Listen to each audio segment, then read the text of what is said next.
Hi and welcome to Unreal Engine Marketplace Reviews Episode 2. This time we're going to look into the Dark Fantasy Medieval weapons. It normally goes for about $13.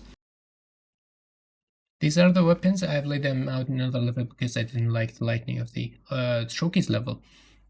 They come into the skeletal and static mesh varieties. Some of the skeletal meshes do have animations. Some others don't. This one, however, the eye is not rigged. I'll get into that later. The weapon details are there. They are beautiful in my opinion, well textured. There are some issues that I'm going to get into it. However, overall they look beautiful.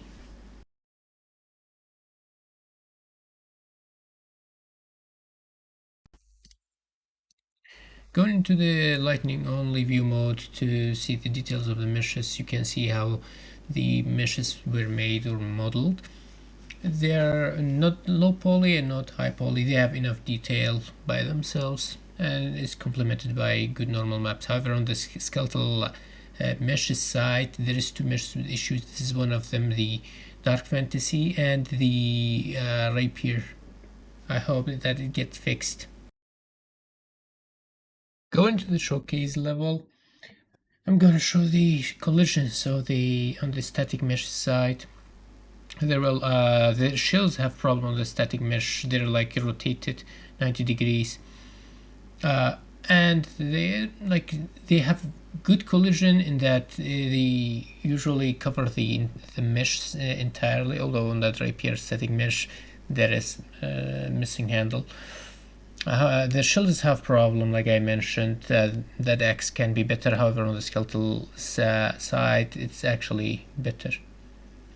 I think the collisions are really well made, striking a balance between performance and accuracy. I noticed two skeleton meshes were missing. One of them was the sword that I showed before, and the other one is the shield that have kind of inaccurate rotation and a bit offsetted pivot.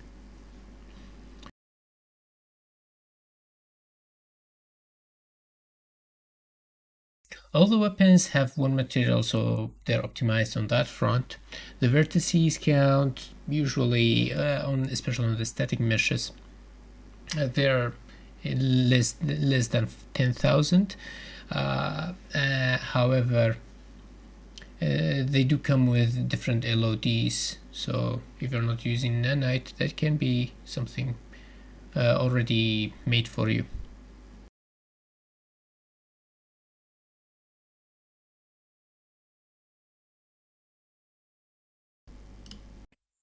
Looking at the UVs, I think there is a little bit of like oversight because the light map UVs and the normal UVs are just one, and it looks like the developer just textured the object from the light map on the light map UVs.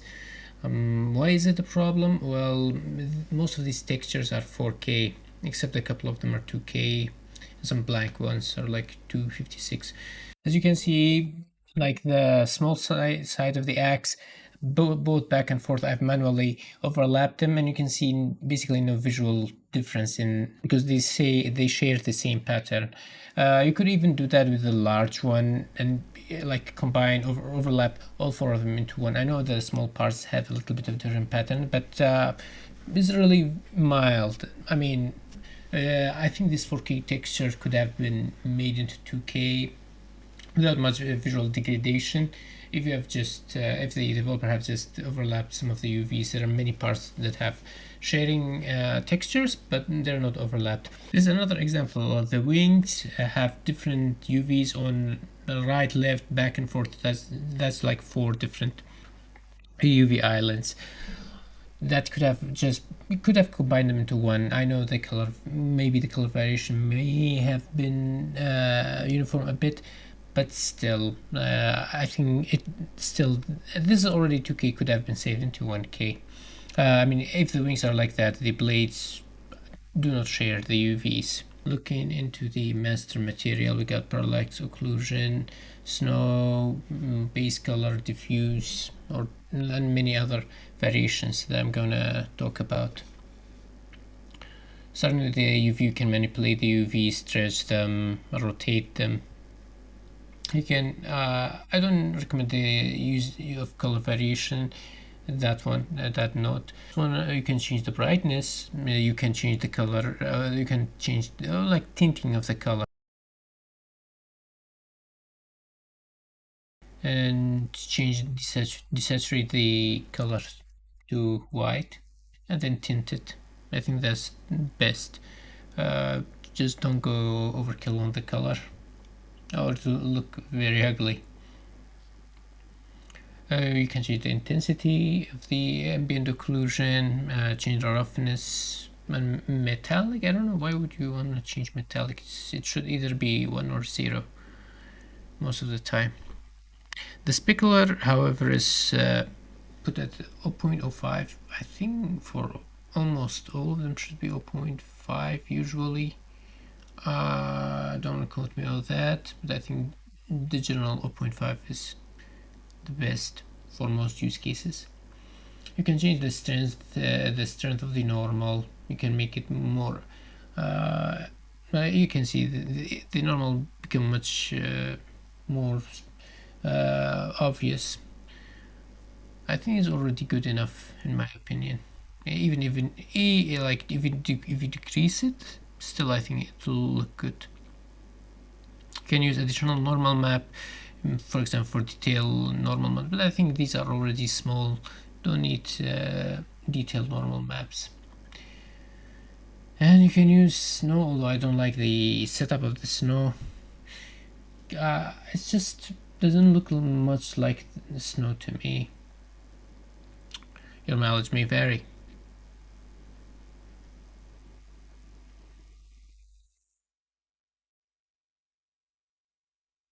There is also vertex painting. You can enable it. So, for example, changing the channel of red or blue or green, and put, for example, dirt in red, blood for in green. Just an example. You can do such thing. And this, I'm going to show how I change the red channel of the vertex color into dirt, and then applied it to the mesh. Now, normally the mesh come. Uh, you have to fill it with the other color.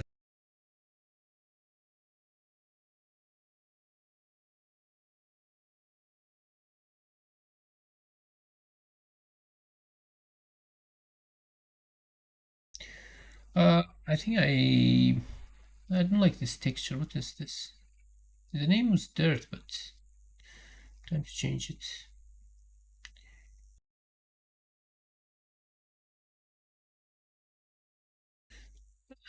Still, I don't like the texture, but still, it's just an example to showcase what's possible with the material function that comes with this.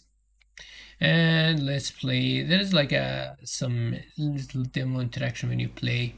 Got the character. You can uh, hold hold a shield on the left hand and a weapon on the right hand to attack, like this animation. Basically, the left hand will only shield. It has a shield animation even if you equip a weapon, like this. If you notice now, the hammer is one of those skeletal mesh weapons that have animation. I mean, you can animate the other ones using control rig.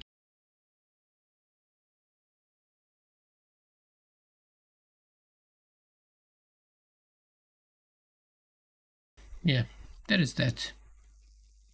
Let's look at the animations. Only three: the hammer, like shown, bow, and the insect weapon.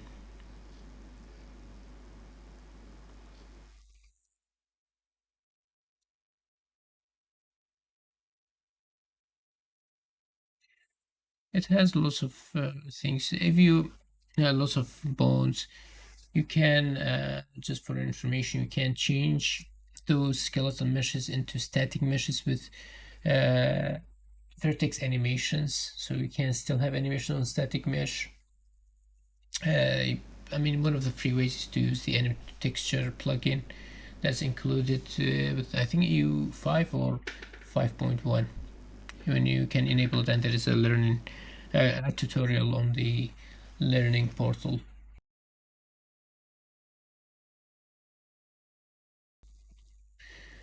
As you can see, even if they're not animated, they have uh, their own bones. This is one that I mentioned at the beginning of the video. The eyes are not rigged. I mean, why would you have eyes on a weapon if it cannot move around? Even without it being rigged, there are other options like texture mask, even UV manipulations that you can do. Anyways, that's it. Overall, I think it's really good. However, can still be improved, especially with the wrong collision rotations on the static mesh shields.